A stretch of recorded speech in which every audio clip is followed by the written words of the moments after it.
e coroado, dar-te a sensação do abandono, e as consolações que então te quise ministrar o amor pela sociedade que te falta, encontrarão aos teus olhos o mesmo tédio que encontrariam agora as consolações da sociedade pelo amor que te fugisse. Uma mulher que foge com o seu amante, só pode ter um lugar no demi-monde, ou então um lugar equívoco nas salas, quando é celebra por um talento ou por uma arte. Ora tu não quererás ir para a Itália frequentar, em Nápoles, Madame de Salmé, nem quererás cantar em nenhum teatro, nem cama ter a inconveniência de escrever um livro. A viver modesta, tens de viver triste, a viver radiante, tens de viver humilhada. E pensas que podes, por um ano sequer, viver na intimidade absoluta e no segredo. O segredo, o refúgio ou um ninho perfumado em um quinto andar, são coisas extremamente doces, no meio da sociedade e das relações do mundo. A publicidade official da vida dá então um encanto estranho àqueles momentos de mistério.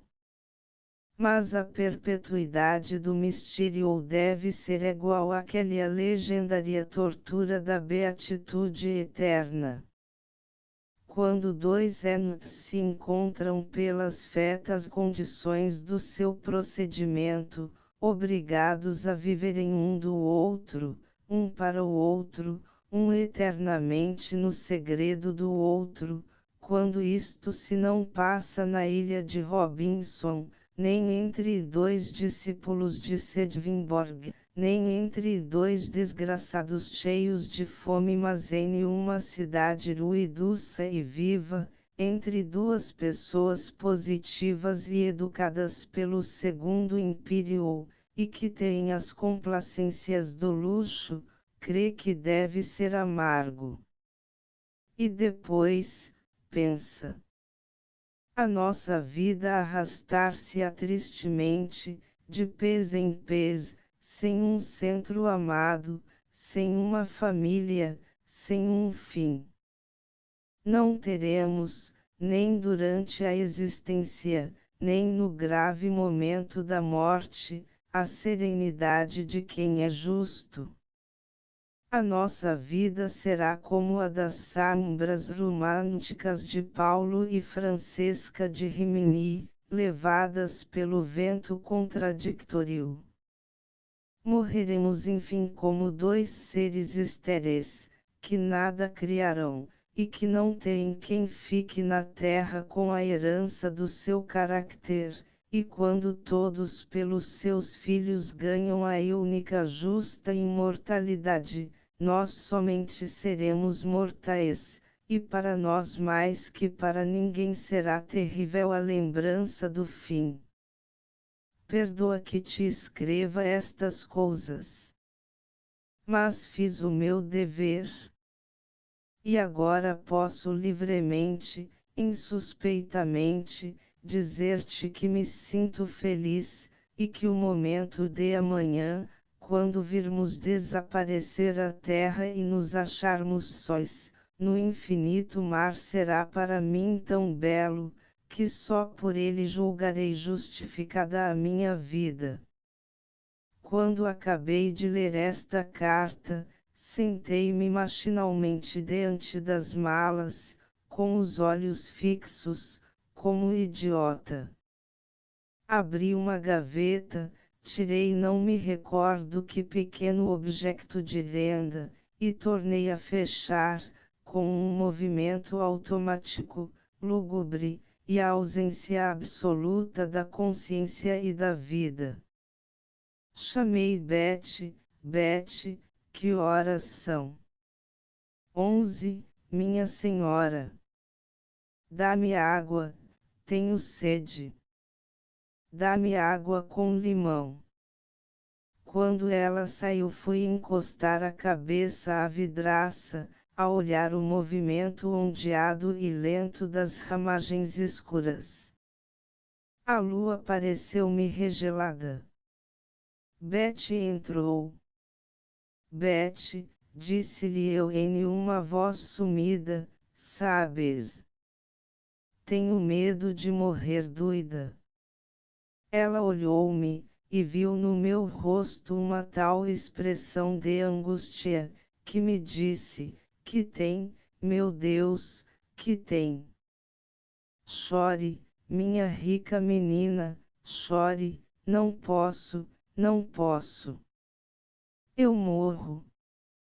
Vem para o pé de mim, Betty, meu Deus, quer se deitar.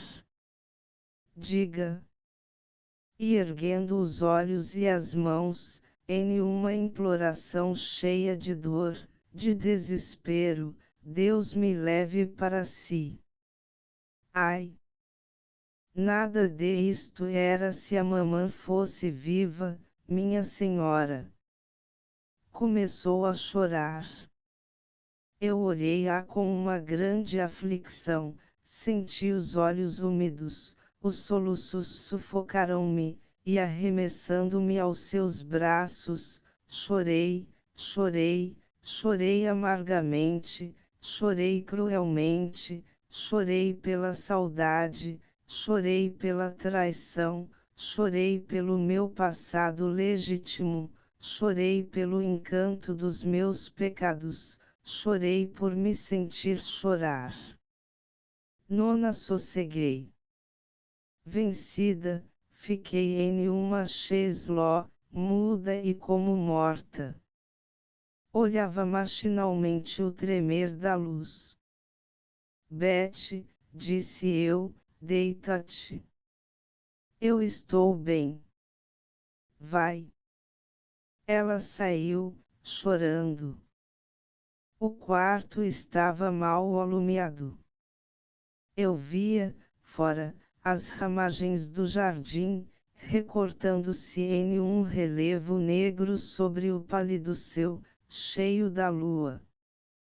Estive muito tempo assim, olhando, sem consciência e sem vontade. Lentamente, creio, comecei pensando em coisas alheias aos interesses da minha dor, lembrava-me a forma de um vestido que eu tinha desenhado para Aline. Por fim ergui-me, passei muito tempo no quarto, o movimento chamou-me à consciência e à verdade das minhas aflições. Arranquei a folha de uma carteira, e escrevi a lápis tumultuosamente: tem razão, tem razão. Espero-o amanhã às 10 horas da noite na casa. Até lá não lhe direi que o amo, só lá lhe direi o que sofro.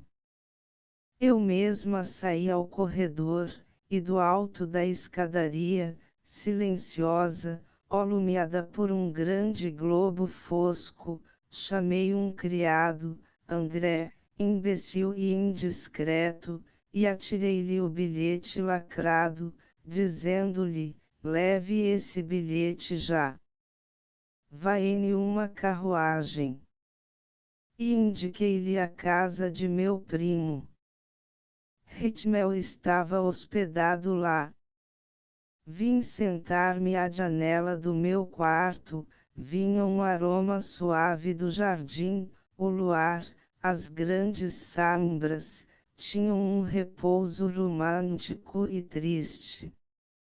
Lentamente, a minha desgraça começou aparecendo-me inteira, nítida, em pormenores, em uma grande síntese, como se fosse um mapa. Eu era traída.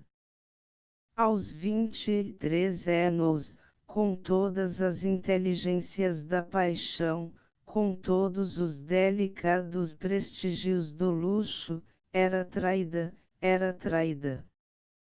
Senti então pela primeira vez a presença do ciúme, Esse personagem tão temido, tão cantado nas epopeias, tão arrastado pela rampa do teatro, tão conhecido da polícia correccional, tão cruel, tão ridículo, tão real.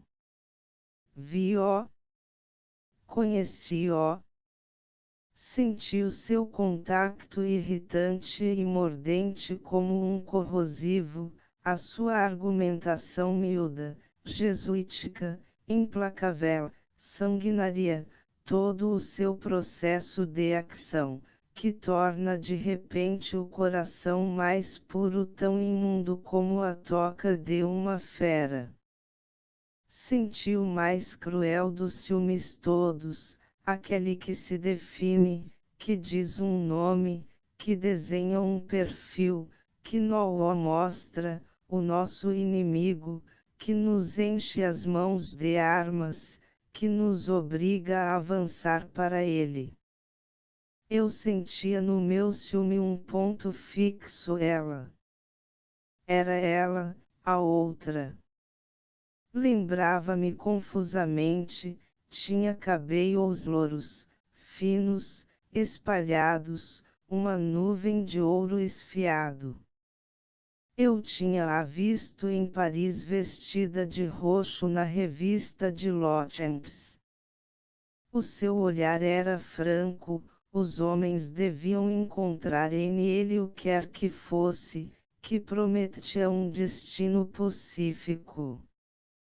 Que secreto encanto se irradiaria da esbelta fraqueza do seu corpo? Era a simplicidade. Era a inteligência. Era a ciência das coisas do amor. Como eu ardia por a conhecer. E não sabia nada de ela senão que era irlandesa, e que se chamava Miss Shorn. Assim, sabia outra coisa que ele a amava. Conheceu-a. Conheceu-a. Mas como? Podia ser, pelas suas cartas. De certo, ela devia pôr em elas toda a sua íntima personalidade. Era loira, era inglesa, por isso raciocinadora, devia escrever pacificamente, sem sobressaltos, e sem inspirações da paixão, nas suas cartas provavelmente desfiava o seu coração. Eu conheceu-a ia bem, se as lesse.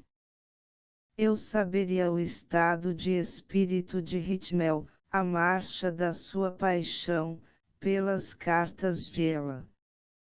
Devia lê-las. Era necessário pedi-las, roubá-las, comprá-las, eu sei. Mas era necessário lê-las.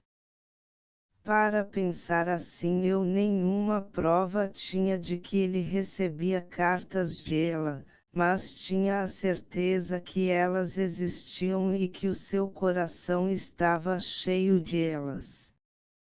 Quis serenar, pacificar-me, dormir. Deitei-me.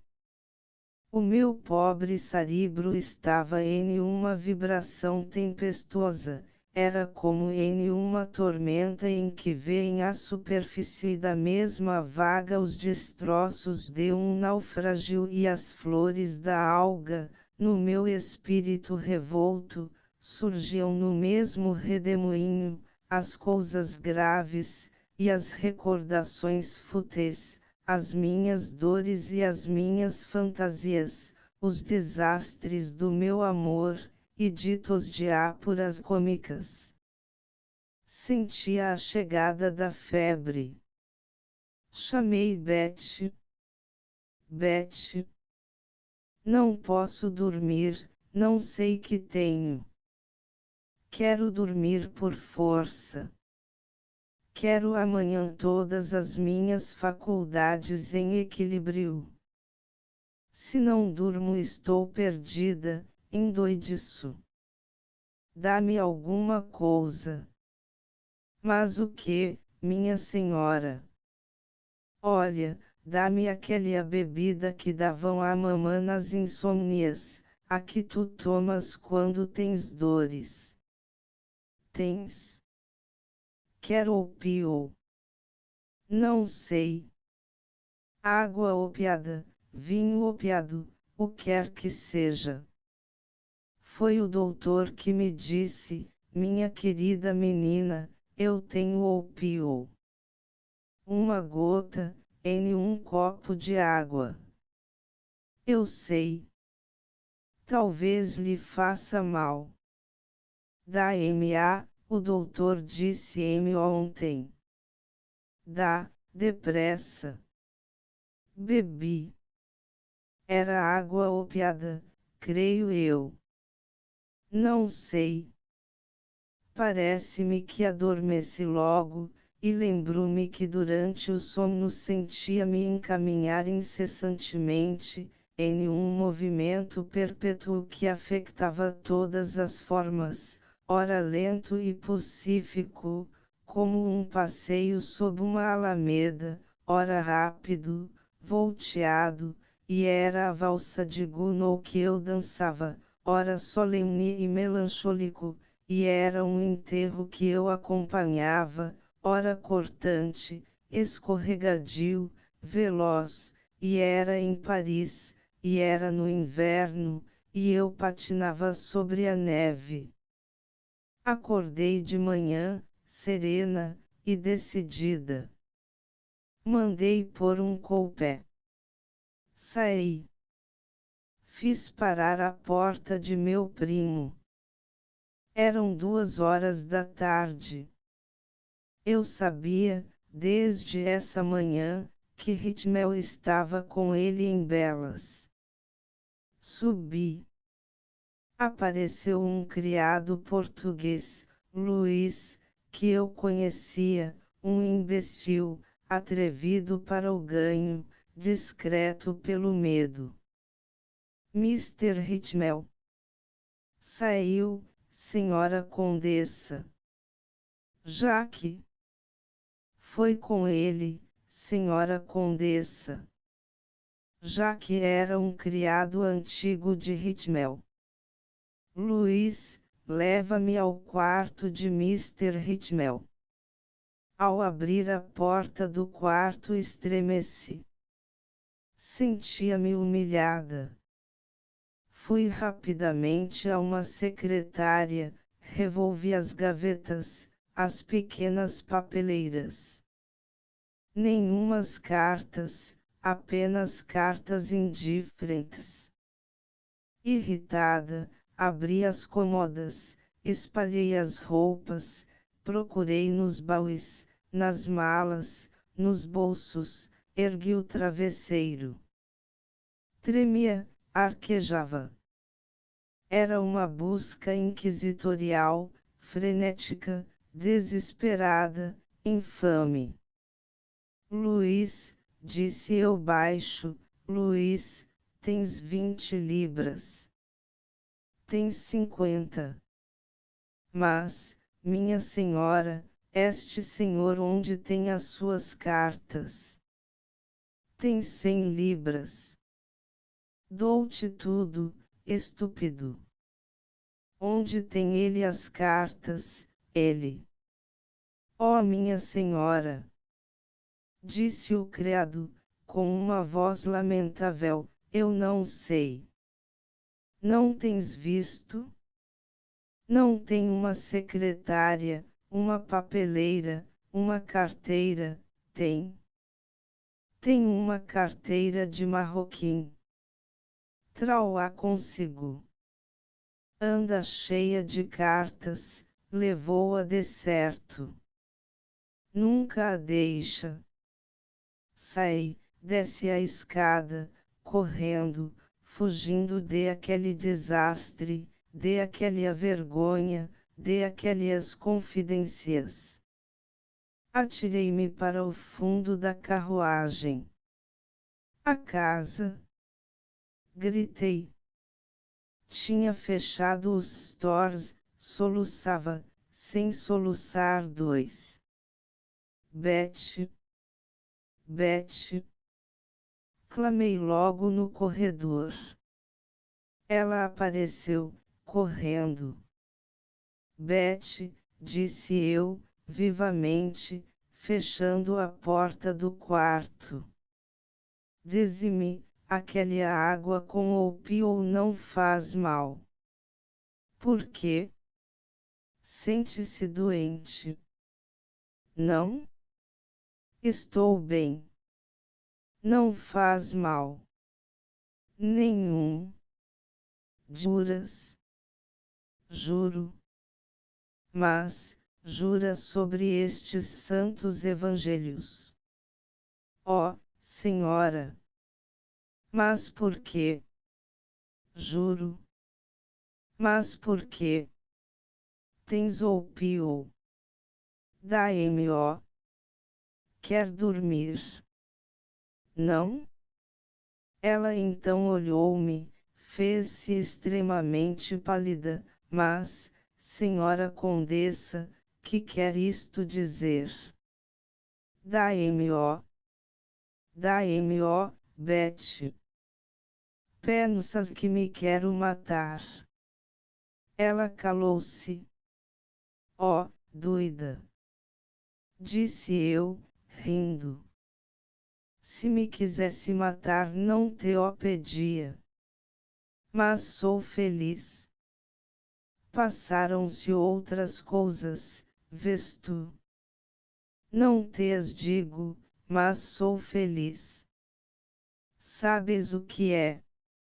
É que me vou logo encontrar com ele. E com a voz mais baixa, como envergonhada, é às 10 horas, e vês tu. Queria dormir para não esperar. Oh, minha senhora, não lhe vá fazer mal. De resto, eu lhe dou. O frasco de ópio está aqui nesta gaveta do lavatório. Não lhe faça isto mal, meu Deus. Não, não, minha Beth. Ah! Está na gaveta. Bem. São 2 gotas, sim. Não me faz mal. Estou tão contente. Olha, até nem quero dormir. Fica aqui a conversar comigo. São 5 horas. Para as 10 pouco falta. Não custa esperar. Está então naquela gaveta o frasco. Bom? Sabes, Beth? Sou feliz. Não quero dormir. Conta-me uma historia. A pobre criatura, vendo-me alegre, sorria. Eu, entretanto, tinha os olhos fitos na gaveta do lavatório. Beth falava, falava. Eu ouvia as suas palavras sem compreender, como se ouve um murmúrio de água. X à tarde dizia no entanto, e eu sentia uma inquietação, uma angústia crescente. Meu primo, não sei se poderei contar-lhe miudamente todos os treinos de aquela noite. Não o exigirá de certo. Nada seria mais terrível do que ter de redigir e colorir o meu crime. Perdoe-me a confusão aflicta das minhas palavras e os arabescos trêmulos da minha letra. Eram 10 horas da noite, fui à casa N.U. Ritmel estava lá. Achei-o pálido, e instintivamente estremeci. Conversamos. Enquanto ele falava, eu olhava-o avidamente, examinava a sua casaca, espreitava o volume que devia fazer a carteira onde estavam as cartas. E revolvia com a mão úmida o bolso do meu vestido, tinha nele o frasco de ópio. Era um frasco de cristal verde, facetado, com tampa de metal fixa. As palavras de Hitmel essa noite eram muito doces e muito amantes. Procuravam explicar-me a sua carta, e palpitavam ainda de paixão. Vinham realmente da verdade do seu coração. Era uma retórica artificial à flor dos lábios, enganadora, como um panel de teatro. Não o sabia, só as cartas de ela o poderiam revelar, e ele tinha-as ali no bolso. Eu via o volume que fazia a carteira no peito da casaca. Estava ali a sentença da minha vida, a minha infelicidade insondável, ou a imensa pacificação do meu futuro. Podia porventura hesitar, ele falava no entanto. Eu tremia toda. Olhava fixamente para um copo que estava sobre a mesa ao pé de uma garrafa de cristal da Boêmia. O reposteiro da alcova achava-se corrido, dentro estava escuro. Betty tinha ido comigo, e ficara em um quarto distante, que dava para uns terrenos veigos, e se houvesse um desastre. Pensei eu de repente. Não há pessoas que sucumbiram completamente, cujo adormecimento foi acabar de arrefecer no túmulo. Mas eu via sempre a saliência da carteira, que me tentava como uma coisa resplandecente e viva. Podia aproximar-me dele de repente, enfraqueceu ao calor das minhas palavras, ir levemente, astuciosamente, arrebatar-lhe a carteira, saltar, correr, atirar-me para o fundo do meu coupé, e fugir. Mas se ele resistisse, se perdesse a consciência da sua dignidade e da humilde debilidade do meu ser, se me sujeitasse violentamente, se me arrancasse outra vez as cartas, não podia ser. Era necessário que dormisse tranquilamente. Se as cartas fossem inassuntas, simples, inexpressivas, como eu ajoelharia depois, ao pé do seu corpo adormecido, como esperaria com uma ânsia feliz que ele acordasse. Que aurora sublime acharia ele nos meus olhos quando os seus se abrissem. Mas se houvesse nas cartas a culpa, a traição, o abandono. Levantei-me.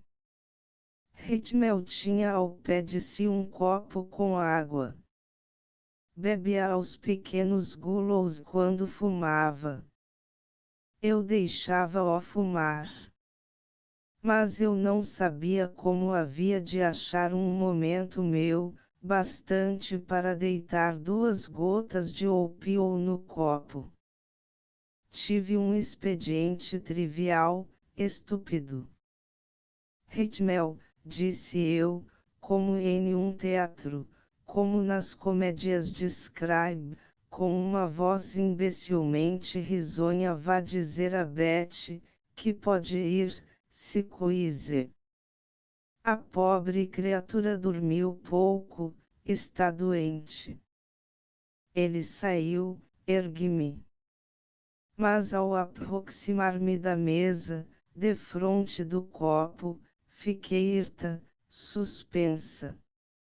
Estive assim um tempo infinito, segundos, com a mão convulsa apertando o frasco no bolso. Mas era necessário, eu tinha o ouvido falar, voltava, sentia-lhe os passos, ia entrar. Tirei o frasco, e louca, precipitada, mordendo os beiços para não gritar, esvaziei-o no copo. Ele entrou. Eu deixei-me abater sobre uma cadeira, trêmula em suor frio, e, não sei porquê, sentindo uma infinita ternura, disse-lhe sorrindo, e Kuei sai chorando, ah, como eu sou sua amiga. Sente-se ao pé de mim. Ele sorriu. E meu Deus, aproximou-se, creio que sorriu, e tomou o copo. E com o copo na mão, e sabe, disse ele, que ninguém o crê mais do que eu. Se não fosse o teu amor, como poderia eu viver? E conservava o copo erguido. Eu estava como fascinada. Via o reflexo da água, parecia-me vagamente esverdeada. Via as cintilações do cristal facetado. Finalmente bebeu. Desde esse momento fiquei em um terror. Se ele morresse. Meu Deus, por que não se dá ópio às crianças, aos doentes? Não é ele a clemente pacificação das dores. Não havia perigo. Quando acordasse eu seria tão sua amiga, tão terna com ele, para me absolver de aquela aventura imprudente. Ainda que seja culpado, amá-lo-ei. Pensava eu. Pobre dele. Não lhe bastava ter de dormir assim forçadamente em um sono pesado e cruel.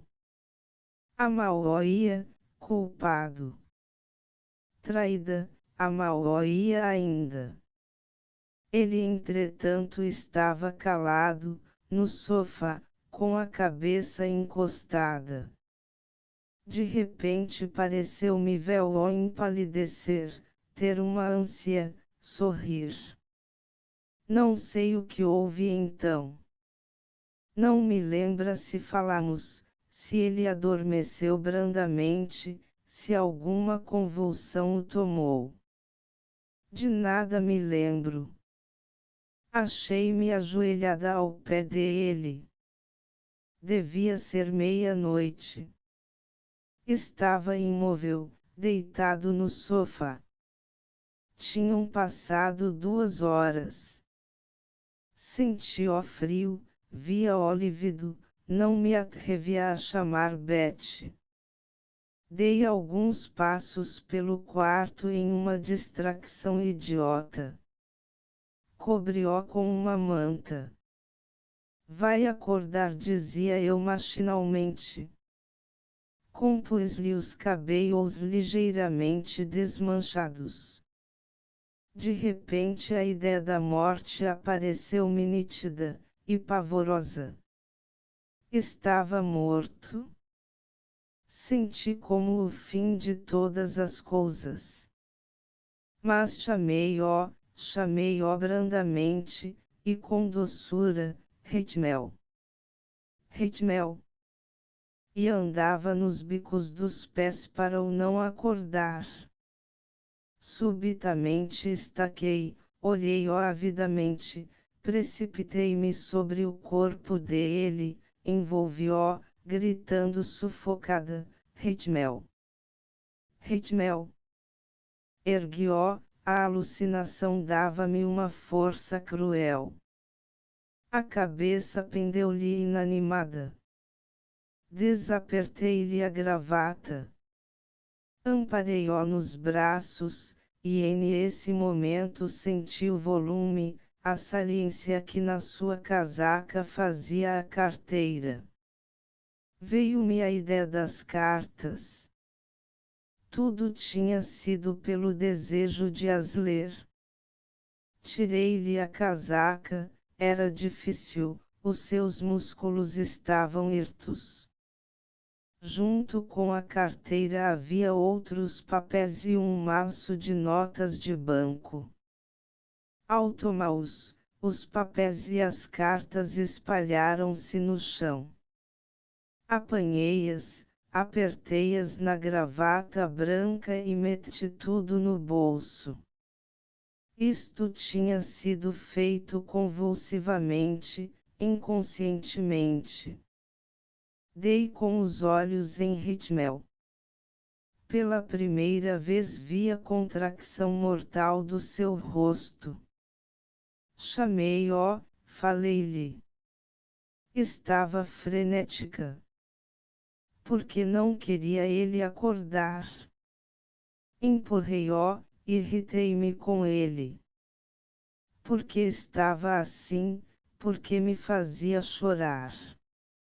Tinha vontade de lhe bater, de lhe fazer mal. Acorda. Acorda. Insensível.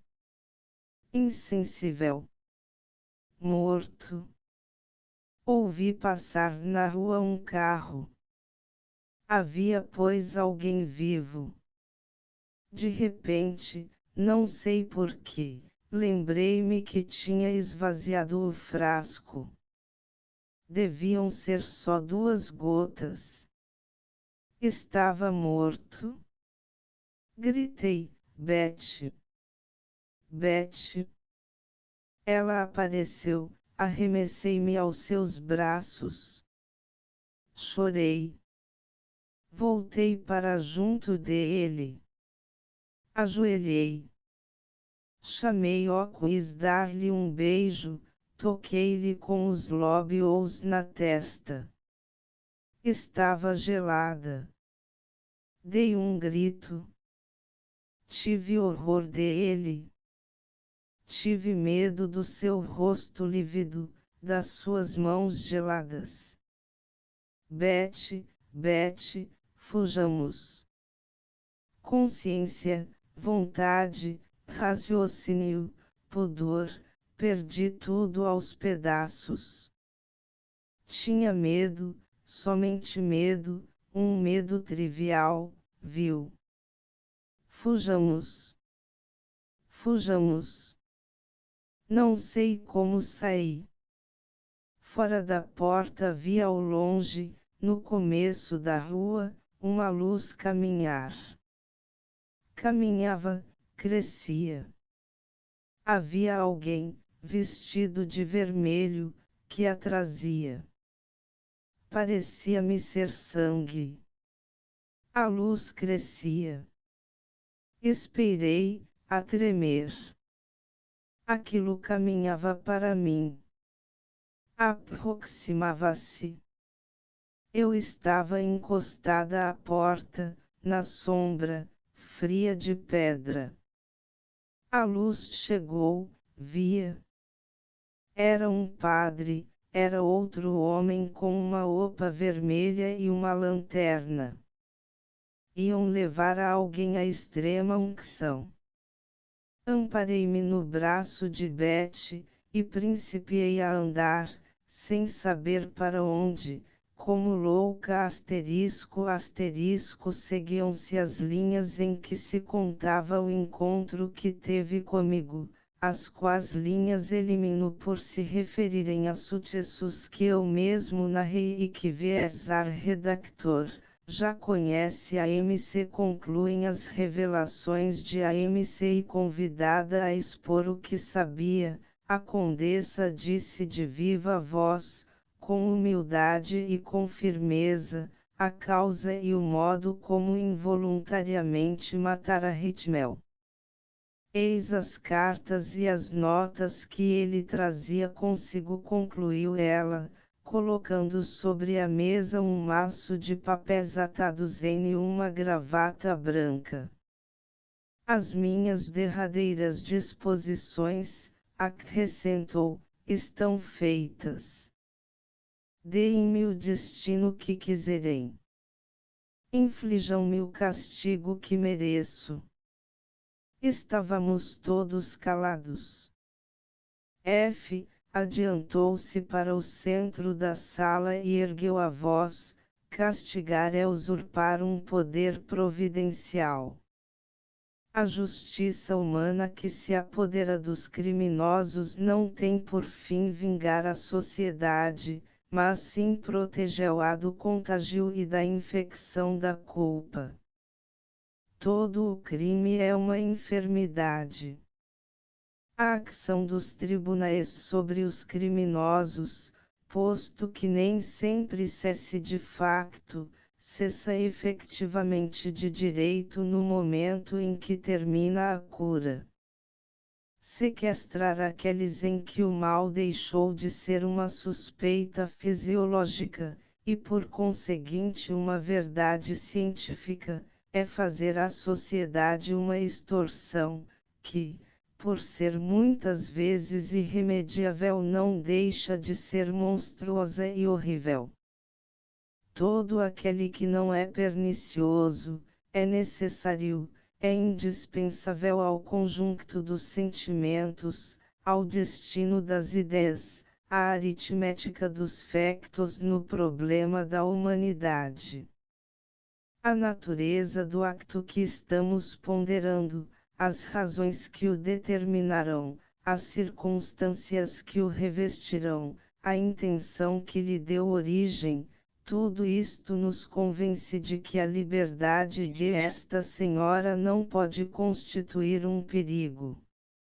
Encarcerada e entregue à ação dos tribunais, seria uma causa-crime, interessante, escandalosa, prejudicial. Restituída a si mesma, será um exemplo, uma lição.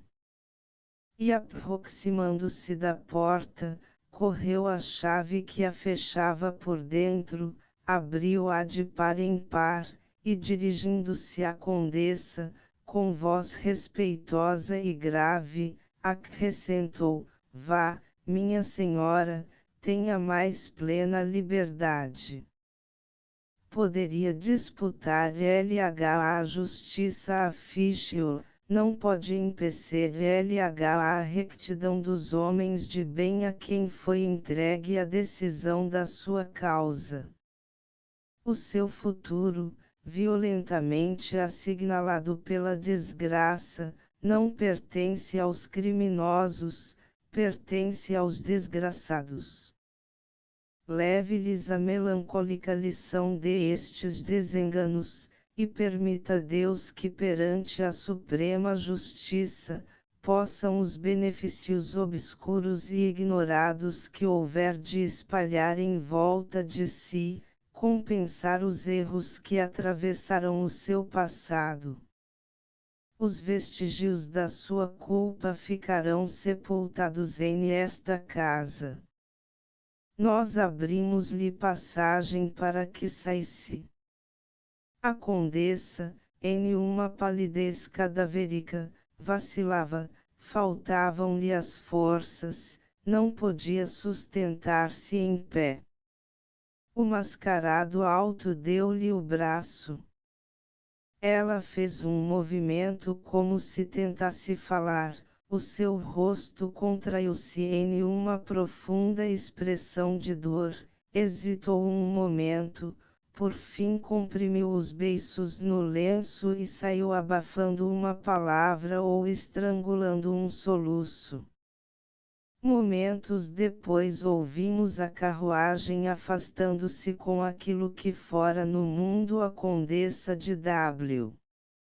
Havíamos acordado no modo de ocultar o cadáver, o que se tornava tanto mais fácil quanto era inteiramente ignorada a assistência do capitão em Lisboa. Viéramos para o pavimento inferior do prédio, a uma casa térrea, a que se descia por 4 degraus para baixo do solo. Era ao fim da tarde. Estávamos alumiados com a luz das velas, porque não entrava na loja à luz do dia. Tinha-se cavado uma profunda cova. Sentia-se o cheiro úmido e acre da terra revolvida. Dois dos indivíduos a que tenho chamado os mascarados, seguravam duas serpentinas em que ardiam 10 velas cor-de-rosa. Do travejamento escuro do tecto pendiam como cortinas pardacentas e prateadas as teias de aranhas rasgadas pelo peso do pó. Desenrolamos o fardo que tínhamos colocado junto da cova, e contemplamos pela derradeira vez a figura do morto estendido sobre a sua manta de viagem. Tinham-lhe atado a gravata branca, abotoado o calite e vestido a casaca azul de botões de ouro, em cuja carcela se via ainda pendida uma rosa murcha. A cabeça dele, na luz a que estava sujeita, era de uma expressão ideal. Os olhos, de que se não viam as pupilas, apagados e imóveis, davam ao seu rosto o vago aspecto que apresentam os das antigas estátuas. Nos lóbios entreabertos parecia pairar um leve sorriso sob o bigode arqueado. Os anéis do cabelo, despenteados pelo contacto da manta em que viera envolto o cadáver, destacavam na lividez da fronte como um velo de ouro em uma superfície de marfim. Havia um silêncio profundo. Ouvia-se o bater dos segundos nos relógios que tínhamos nas algibeiras e o zumbir das moscas que esvoaçavam sobre a face do morto. Eu, fitando-o com os olhos marejados de lágrimas, pensava melancolicamente: pobre Ritmel! Se neste momento solene, em que o teu corpo espera à beira da cova pelo seu descanso eterno, te faltam na terra as pampos fúnebres dévidas à tua jerarquia, se te não seguiu até aqui um prestito de uniformes recamados de ouro, se nem sequer tens ao entrar na tua derradeira morada as orações de um padre e a luz de um círio, cubra-te ao menos a benção da amizade.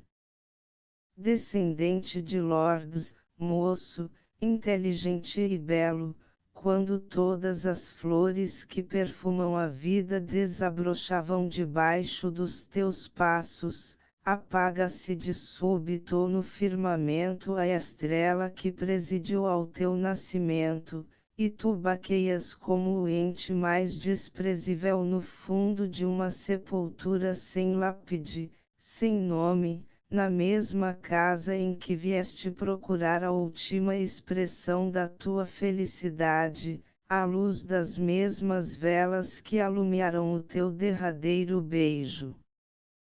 Os outros desgraçados que morrem têm ao menos na terra um lugar assinalado onde repousam as suas cinzas, e onde podem ir os que os amaram chorar por elas. É mais cruel o teu destino, tu mores e desapareces. Não ensombrarão a tua campa as árvores tristes dos cemitérios. As aves que passarem nos céus não baixarão a beber da água que as chuvas tiverem deixado na urna do teu mausoleu. A lua, terna amiga dos mortos, não virá beijar por entre a rama negra dos ciprestes, a brancura da tua campa. O orvalho das madrugadas não chorará nas flores do teu jazigo. As abelhas não murmurarão em torno das rosas plantadas sobre o teu corpo. As borboletas brancas não adejarão no fluido de ti mesmo que pudesse romper do seio da terra para a luz da manhã no aroma dos jasmineiros e dos goivos. Tua mãe, pensativa e pálida, procurará debalde a grade em que se ampare ao dobrar os joelhos e levantar para o céu esse olhar de interrogação em que a lembrança dos filhos mortos se envolve como na túnica luminosa de uma ressurreição. O mascarado alto, curvou-se sobre o cadáver de Captain Ritmel e ergueu-o vigorosamente pelos ombros. Nós amparamos o corpo e descemos-o ao fundo da cova. O mascarado, ajoelhando-se depois no chão, cobriu com um lenço o rosto do morto e disse, como se estivesse falando a uma criança adormecida, descansa em paz. Eu irei dizer à tua mãe o lugar em que repousa o teu corpo, e voltarei a ajoelhar-me sobre esta sepultura depois de ter recebido no meu próprio seio as lágrimas que ela derramar por ti. Adeus, Ritmel. Adeus. E impeliu em seguida para dentro da cova uma grande porção da terra amontoada aos pés. A terra desabou de chofre sobre o cadáver, levantando um som baço e mole. Segunda, examinamos depois os papéis de Ritmel a fim de coordenarmos os seus negócios. Verificou-se a existência de 1.300 libras em notas do Banco de Inglaterra. Entre as cartas não havia uma só letra de Miss Shorn. Nenhum de nós tinha o espírito bastante sossegado para poder reentrar imediatamente nos assuntos trívias da existência. Resolvemos permanecer ali até que decorressem alguns dias sobre a catástrofe de que tínhamos sido testemunhas. O prédio em que estávamos foi comprado em nome de Lady, a mãe de Ritmel, e nele se guardaram todos os objetos que lhe tinham pertencido. Um cofre de ferro, damasquinado de ouro e destinado a receber as cinzas do morto, foi colocado no lugar em que ele se achava sepultado. O mascarado alto dispunha-se a partir para Londres quando tivemos notícia da publicação das cartas do Dr. neste periódico. A condessa declarou que se entregaria à polícia, se não levantássemos na imprensa as suspeitas formuladas na carta de Z, acerca da probidade do médico, e se não desdissesse categoricamente das injúrias que nos dirigira na carta intempestivamente mandada ao doutor, por intermédio de Friedland. A condessa autorizava-nos a tornarmos pública a sua história, dizendo que tinha deixado para sempre de pertencer ao mundo, para o qual a biografia que ela lhe legava seria talvez um exemplo profícuo.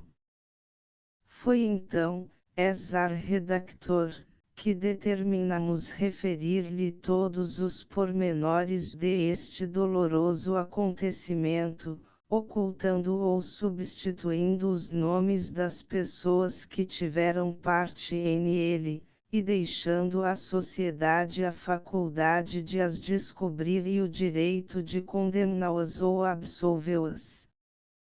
A condessa resolveu em seguida entrar em um convento, que ela mesma escolheu depois de miúdas indagações.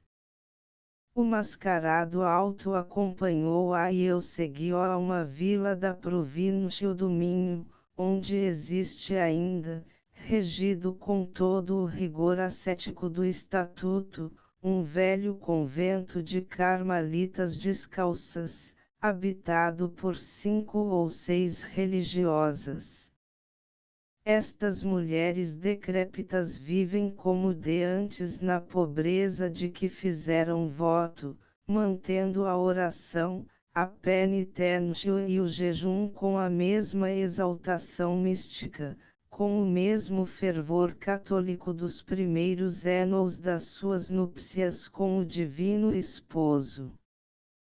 Trazem os pés nus e o corpo constantemente envolto na aspereza extreme do burel. Não usam roupas de linho nem algodão. Em nenhum dia do ano se permitem carne às suas refeições. Comem juntas no antigo refeitório, havendo sempre uma que revezadamente se prostra à entrada da sala, segundo o primitivo uso da ordem, para que as outras lhe passem por cima ao entrar e ao sair da mesa.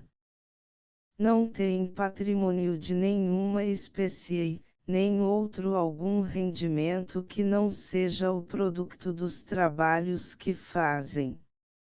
Furtadas a toda a convivência externa, vivem na clausura mais estreita e na miséria extrema. Ninguém no mundo tornou a ver as moradoras de aquela casa desde que entraram em ela.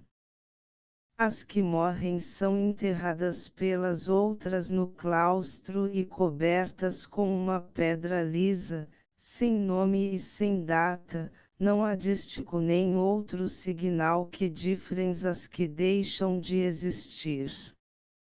A morte para todas elas começa no momento em que transpõem o limiar da portaria. Dentro tudo é sepulcro. A morte é simplesmente a mudança de cubículo. Tal foi a casa escolhida pela condessa para recolhimento e asilo do resto de seus dias. O exterior do edifício era misterioso e lúgubre.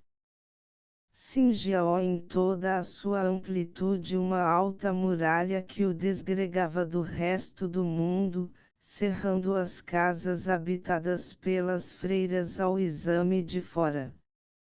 Era um prédio emparedado. A muralha, que media a altura de 4 andares, era da cor da estamenha, sombria e triste, manchada de grandes nódoas esverdeadas e negras como o capuz de um ermita, uma espécie de lençol em que se enrolasse para o enterro uma casa morta.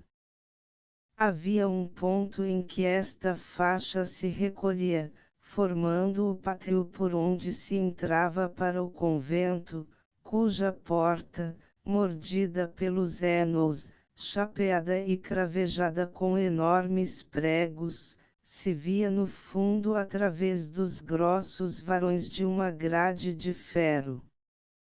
Pelas juntas desarticuladas das grandes pedras que lajeavam o pátio, rompiam moitas de ortigas, com a rudeza de cabelos hirsutos, saídos pelos rasgões de um barrete.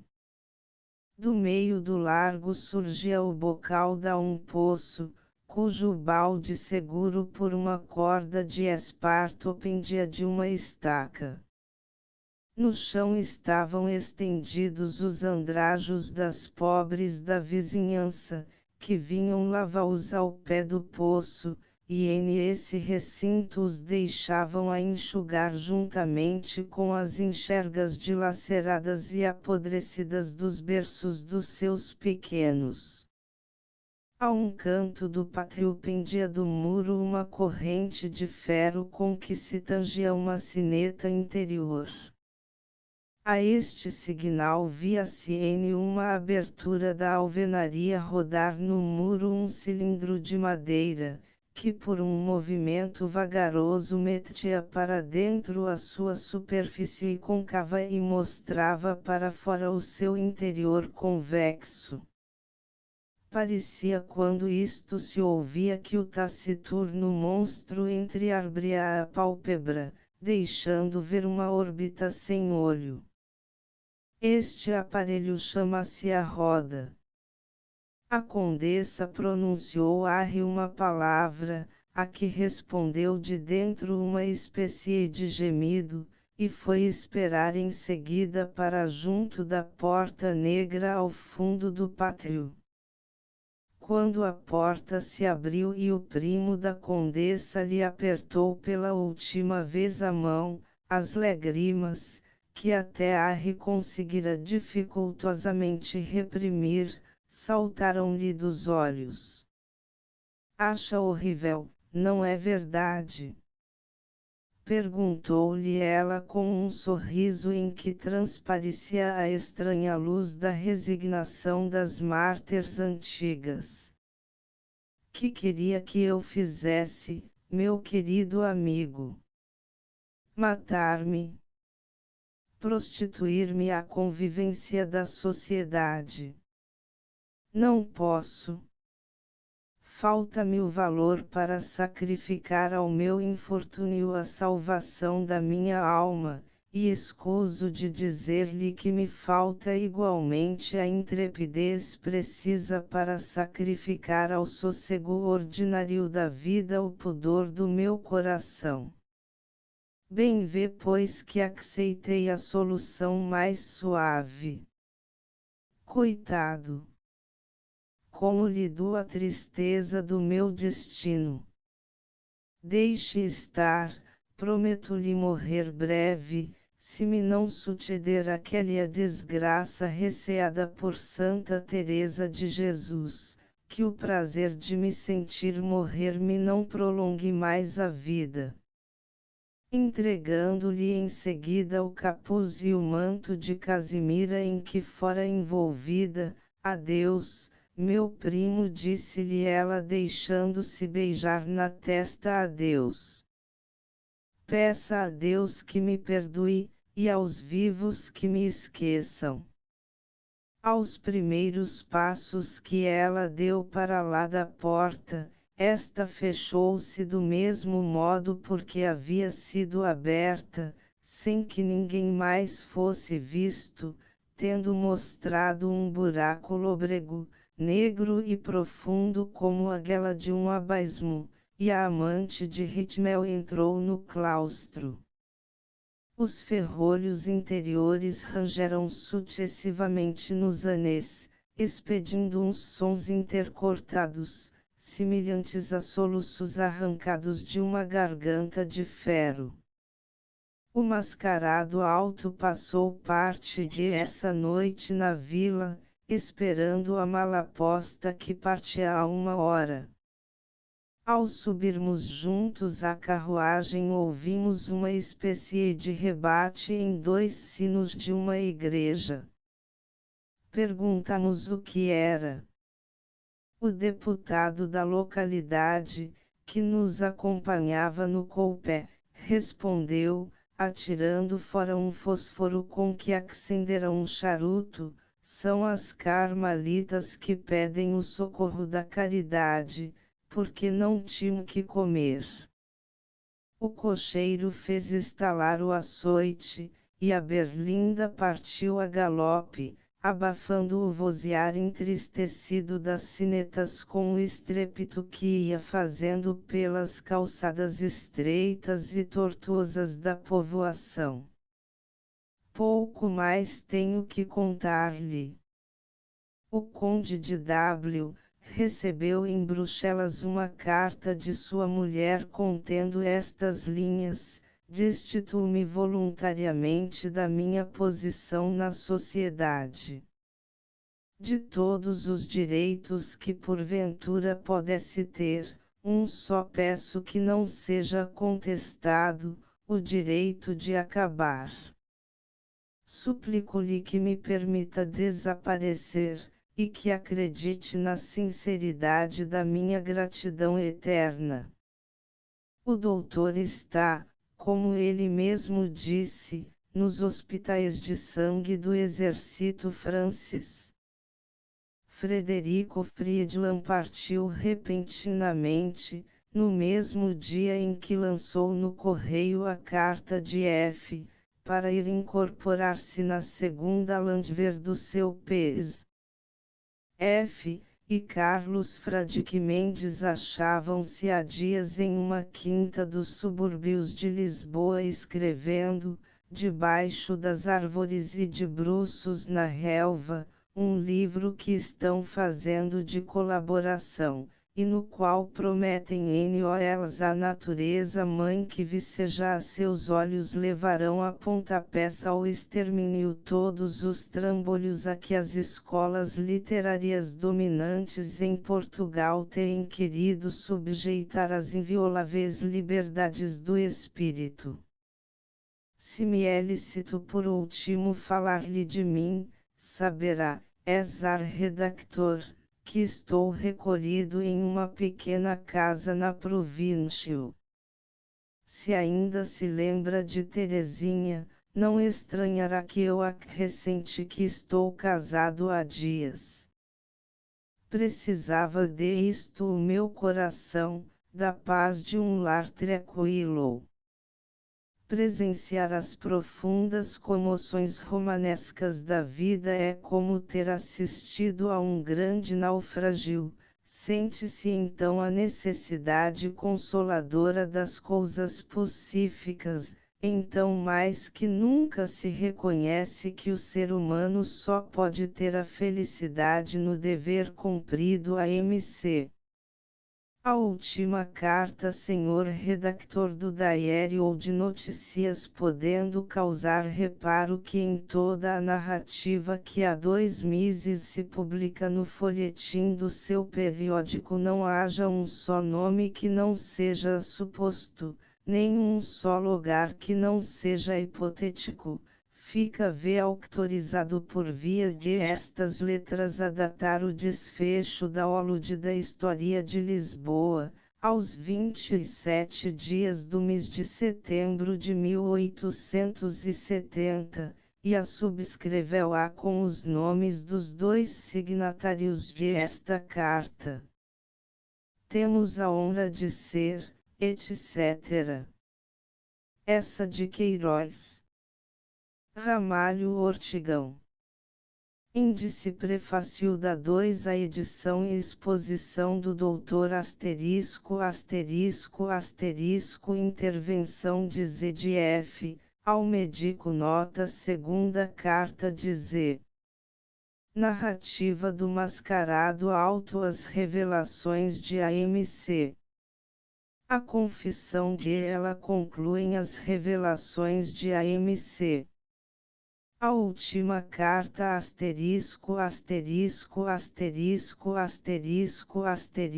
notas de transcrição, palavras aparentemente erradas no livro original quando, 2 chorar. End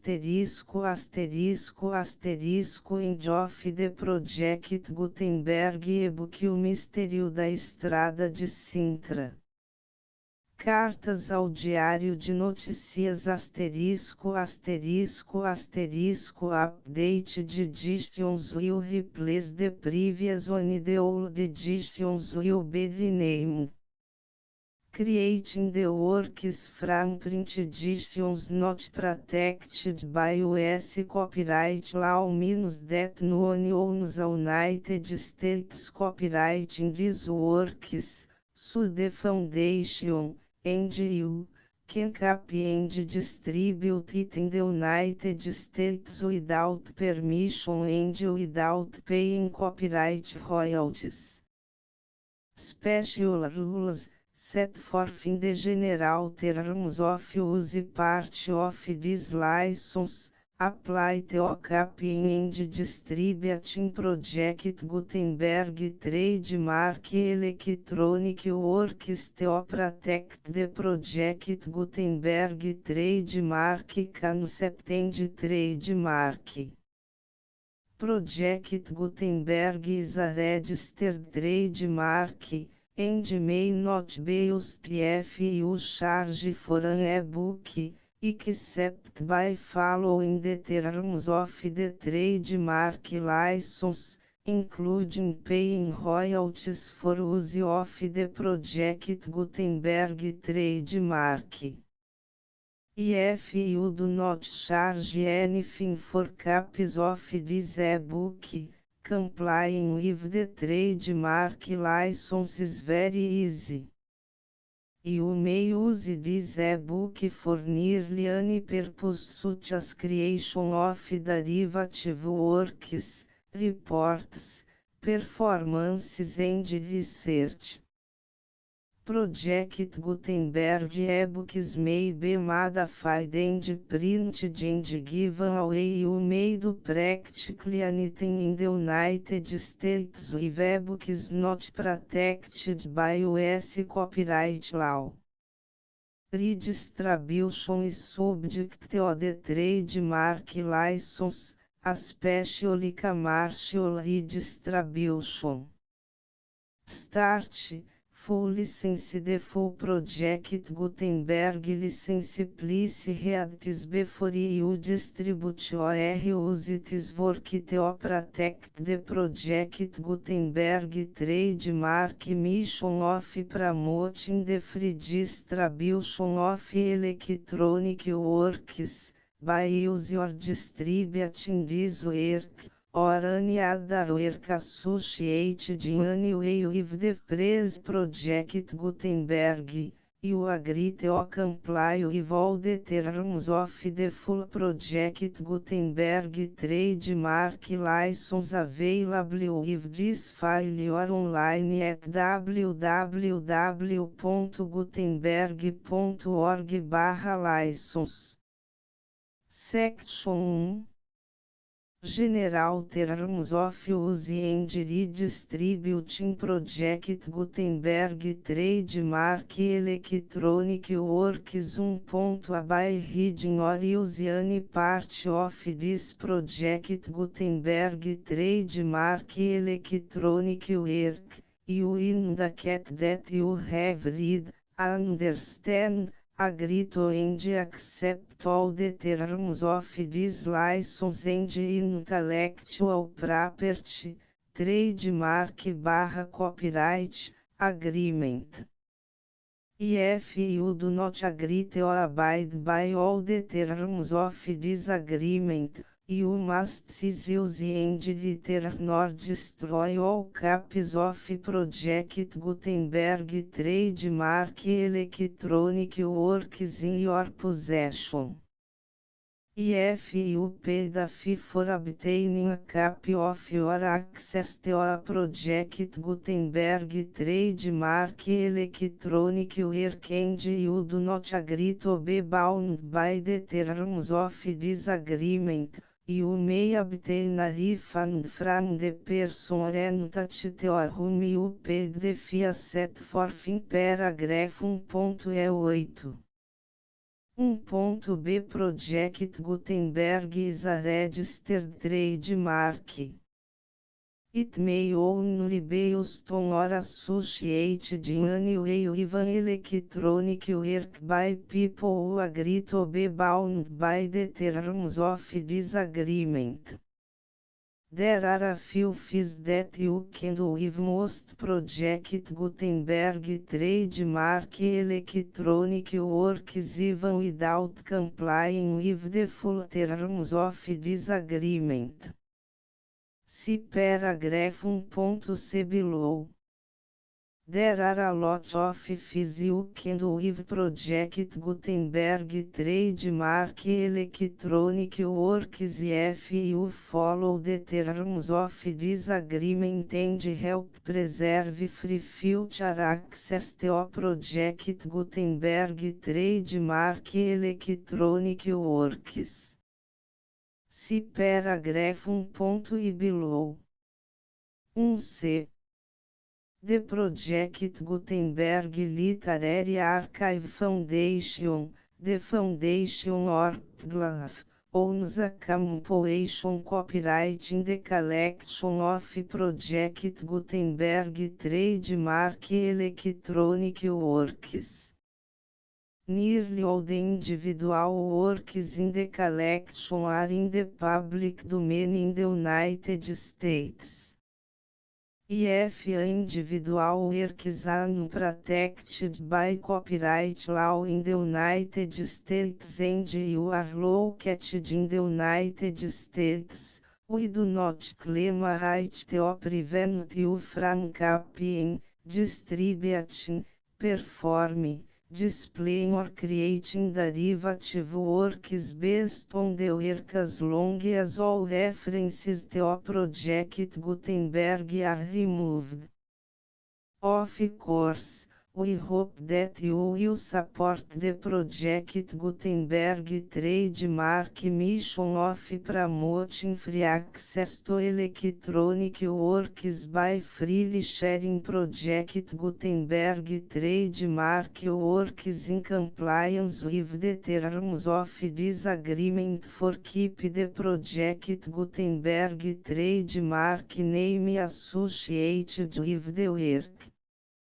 You can easily comply with the terms of this agreement by keep this work in the same format with its attached full Project Gutenberg trademark license when you share it without charge with others. 1.d The copyright laws of the place where you are located also govern what you can do with this work. Copyright laws in most countries are in a constant state of change.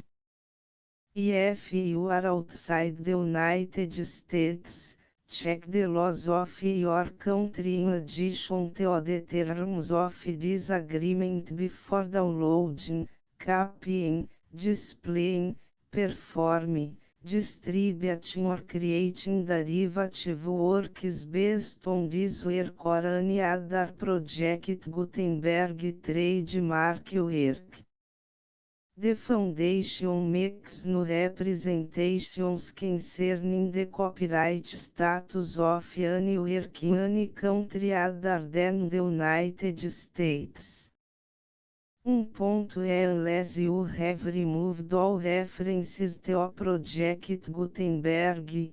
1.1 The following sentence, with active links to, or other immediate access to, the full Project Gutenberg trademark license must appear permanently whenever any copy of a Project Gutenberg trademark work, anywhere on which the phrase Project Gutenberg appears, or with which the phrase Project Gutenberg is associated, is accessed, displayed, performed, viewed, copied or distributed. This e-book is for the use of anyone anywhere in the United States and most other parts of the world at no cost and with almost no restrictions whatsoever.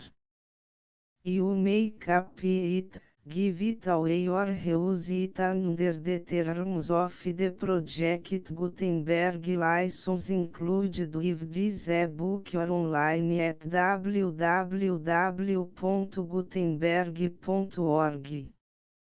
If you are not located in the United States, you will have to check the laws of the country where you are located before use this e-book.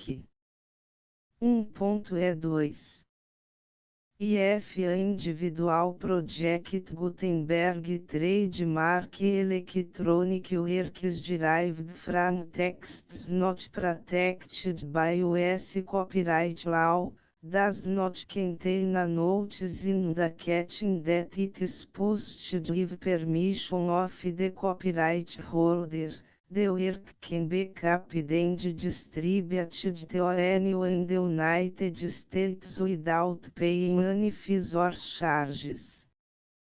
If you are redistributing or providing access to a work with the phrase Project Gutenberg associated with or appearing on the work, You must comply either with the requirements of paragraphs 1.e1 through 1.e7 or obtain permission for the use of the work and the project Gutenberg trademark as set forth in paragraphs 1.e8 or 1.e9. 1.e3 IF Individual Project Gutenberg Trademark Electronic Works posted with the permission of the copyright holder. Your use and distribution must comply with both paragraphs 1.e1 through 1.e7 and any additional terms imposed by the copyright holder. Additional terms will be linked to the Project Gutenberg trademark license for all works posted with the permission of the copyright holder found at the beginning of this work. 1.e4 Do not unrecord that or remove the full Project Gutenberg trademark license terms from this work, or any files containing a part of this work or any other work associated with Project Gutenberg trademark. 1.e5 Do not copy, display, perform, distribute or redistribute this electronic work, or any part of this electronic work, without permanently displaying the sentence set forth in paragraph 1.e1 effective links or immediate access to the full terms of the Project Gutenberg trademark license. 1.e6 You may convert to and distribute this work in any binary, compressed, marked up, non-proprietary or proprietary form, including any word processing or hypertext form. However, if you provide access to or distribute copies of a Project Gutenberg trademark work in a format other than plain vanilla ASCII or other format used in the official version posted on the official Project Gutenberg trademark website, www.gutenberg.org fecha parênteses You must, at no additional cost, for expense to the user, provide a copy, a means of exporting a copy, or a means of obtaining a copy upon request, of the work in its original plain vanilla ASCII or other form. Any alternate format must include the full Project Gutenberg trademark license as specified in paragraph 1.e1. 1.e7 Do not charge a fee for access to, viewing, displaying, performing, copying or distributing any Project Gutenberg trademark works unless you comply with paragraph 1.e8 or 1.e9. 1.e8 You may charge a reasonable fee for copies of or providing access to or distributing Project Gutenberg trademark electronic works provided that, item you pay a royalty fee of 20% of the gross profits you derive from the use of Project Gutenberg trademark works calculated use the method you already use to calculate your applicable taxes. The fees owed to the owner of the Project Gutenberg trademark but he has agreed to donate royalties under this paragraph to the Project Gutenberg Literary Archive Foundation. Royalty payments must be paid within 60 days following each date on which you prepare, or are legally required to prepare, your periodic tax returns. Royalty payments should be clearly marked as such and sent to the Project Gutenberg Literary Archive Foundation at the address specified in Section 4, Information about donations to the Project Gutenberg Literary Archive Foundation. Item you provide a full refund of any money paid by a user who notifies you in writing, or by email, within 30 days of receipt that S/he does not agree to the terms of the full Project Gutenberg trademark license. You must require such a user to return or destroy all copies of the works possessed in a physical media and discontinue all use of and all access to other copies of Project Gutenberg trademark works.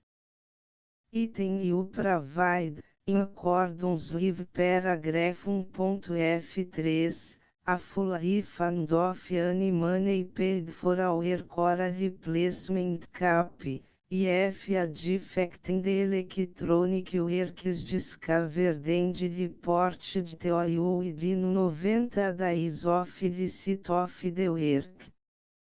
Item you comply with all other terms of this agreement for free distribution of Project Gutenberg trademark works.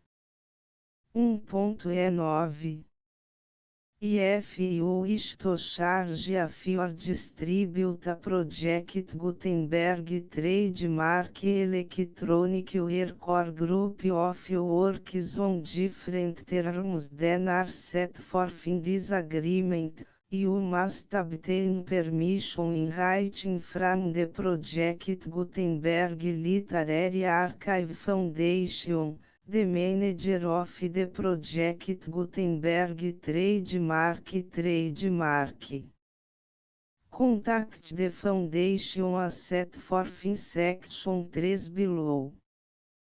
1.f1.f1 Project Gutenberg volunteers and employees expend considerable effort to identify, do copyright research on, transcribe and proofread works not protected by U.S. copyright law in creating the Project Gutenberg trademark collection.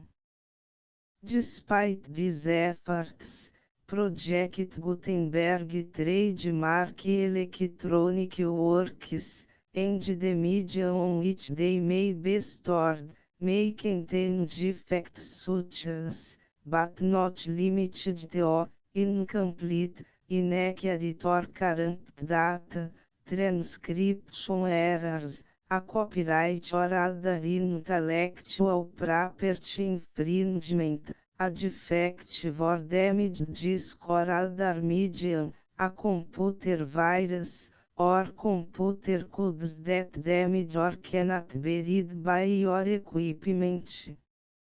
1.f2 Limited warranty, disclaimer of damages, except for the right of replacement or refund described in paragraph 1.f3, the Project Gutenberg Literary Archive Foundation, the owner of the Project Gutenberg trademark, and any other party distributing a Project Gutenberg trademark electronic work under this agreement, disclaim all liability to you for damages, costs and expenses, including legal fees. You agree that you have no remedies for negligence, strict liability, breach of warranty or breach of contract except as provided in paragraph 1.f3. You agree that the foundation, the trademark owner, and any distributor under this agreement will not be liable to you for actual, direct, indirect, consequential, punitive or incidental damages even if you give notice of the possibility of such damage. 1.f3 Limited right of replacement or refund, if you discover a defect in this electronic work within 90 days of receive it, you can receive a refund of the money, if any, you paid for it by sending a written explanation to the person you received the work from. If you received the work on a physical medium, you must return the medium with your written explanation. The person or entity that provided you with the defective work may elect to provide a replacement copy in lieu of a refund. If you received the work electronically, the person or entity providing it to you may choose to give you a second opportunity to receive the work electronically in lieu of a refund. If the second copy is also defective, you may demand a refund in writing without further opportunities to fix the problem. 1.f4 Except for the limited right of replacement or refund set forth in paragraph 1.f3, this work is provided to you as is, with no other warranties of any kind, express or implied, including but not limited to warranties of merchantability or fitness for any purpose. 1.f5 Some states do not allow disclaimers of certain implied warranties or the exclusion or limitation of certain types of damages.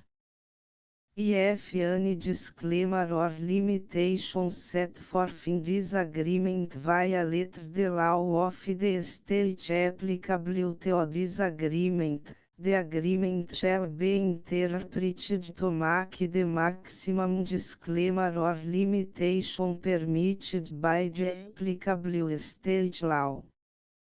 The invalidity or unenforceability of any provision of this agreement shall not void the remaining provisions.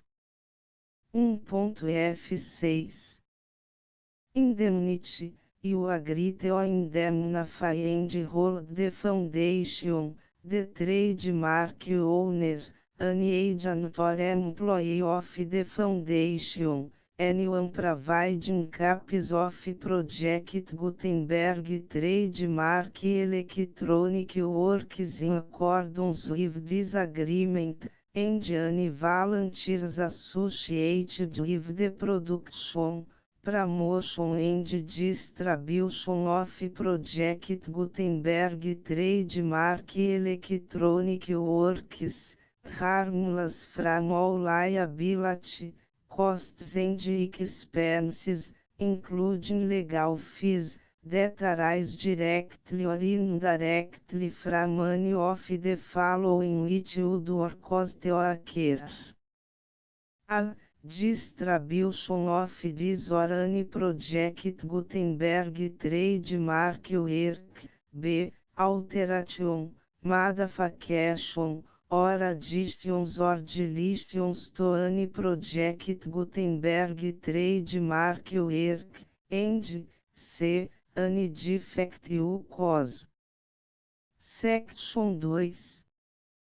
Information about the mission of Project Gutenberg Trademark Project Gutenberg Trademark is synonymous with the free distribution of electronic works in formats readable by the widest variety of computers including obsolete, old, middle-aged and new computers.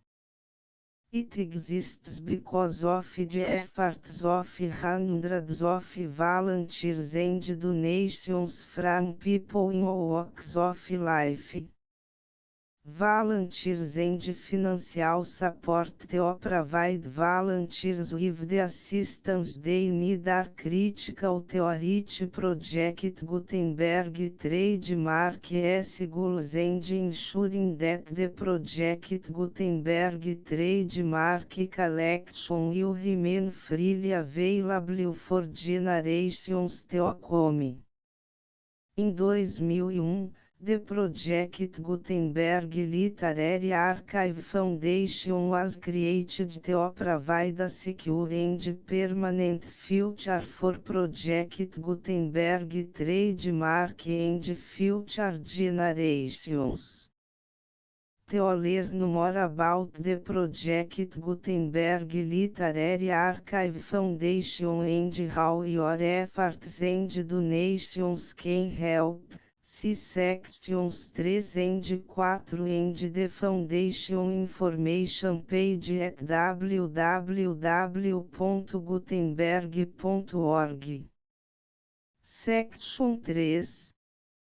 Information about the Project Gutenberg Literary Archive Foundation. The Project Gutenberg Literary Archive Foundation is a non-profit 501(c)(3) educational corporation organized under the laws of the State of Mississippi and granted tax-exempt status by the Internal Revenue Service. The Foundation's Senior Federal Tax Identification Number is 64-6221541. Contributions to the Project Gutenberg Literary Archive Foundation are tax deductible to the full extent permitted by U.S. federal laws and your state's laws.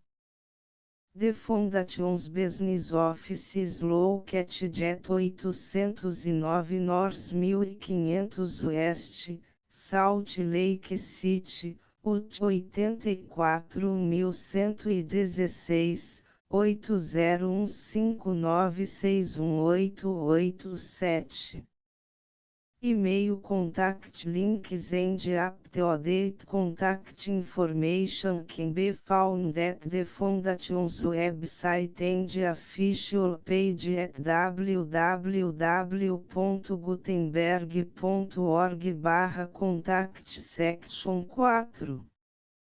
Information about donations to the Project Gutenberg Literary Archive Foundation. Project Gutenberg trademark depends upon and cannot survive without widespread public support and donations to carry out its mission of increasing the number of public domain and licensed works that can be freely distributed in machine-readable form accessible by the widest array of equipment including outdated equipment.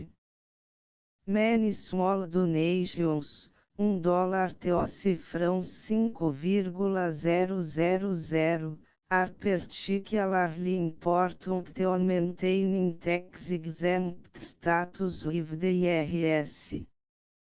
The Foundation is committed to complying with the laws regulating charities and charitable donations in all 50 states of the United States.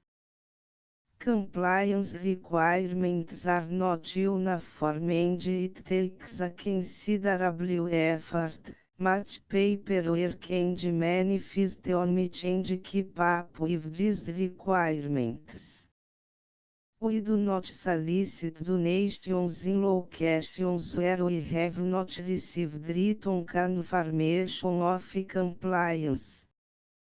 To send donations or determine the status of compliance for any particular state, visit www.gutenberg.org/donate. While we can attend do not solicit contributions from states where we have not met the solicitation requirements, we know of no prohibition against accepting unsolicited donations from donors in such states who approach us with offers to donate. International donations are gratefully accepted, but we cannot make any statements concerning tax treatment of donations received from outside the United States. US laws alone swamp our small staff. Please check the Project Gutenberg web pages for current donation methods and addresses. Donations are accepted in a number of other ways, including checks, online payments and credit card donations. To donate, please visit www.gutenberg.org/donate. Section 5.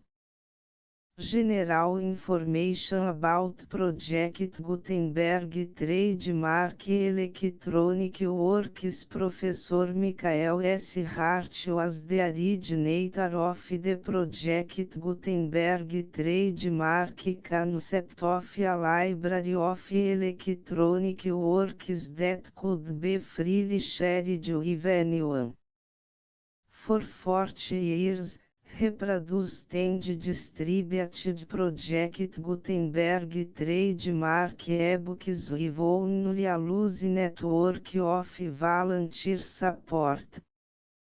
Project Gutenberg trademark ebooks are often created from several printed editions, all of which are confirmed as not protected by copyright in the US unless a copyright notice is included. Thus, we do not necessarily keep ebooks in compliance with any particular paper edition.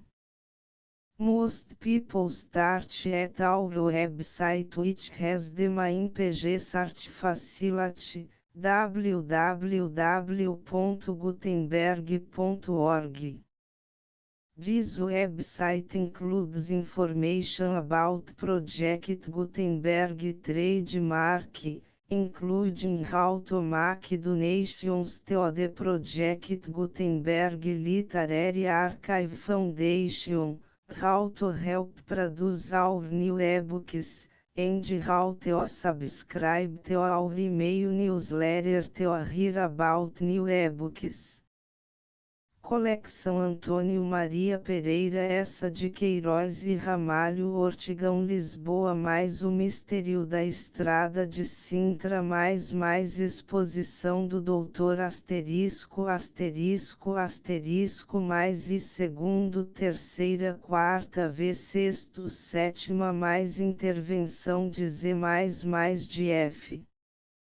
Ao médico mais e segundo terceira quarta narrativa do mais mascarado alto mais e segundo terceira quarta vez sexto sétima oitava nona x 11 12 13 14 15 mais as revelações de AMC mais e segundo terceira quarta vez sexto e segundo terceira quarta vez sexto sétima oitava nona x concluem as revelações de AMC e segundo a última carta índice de Full Project Gutenberg License.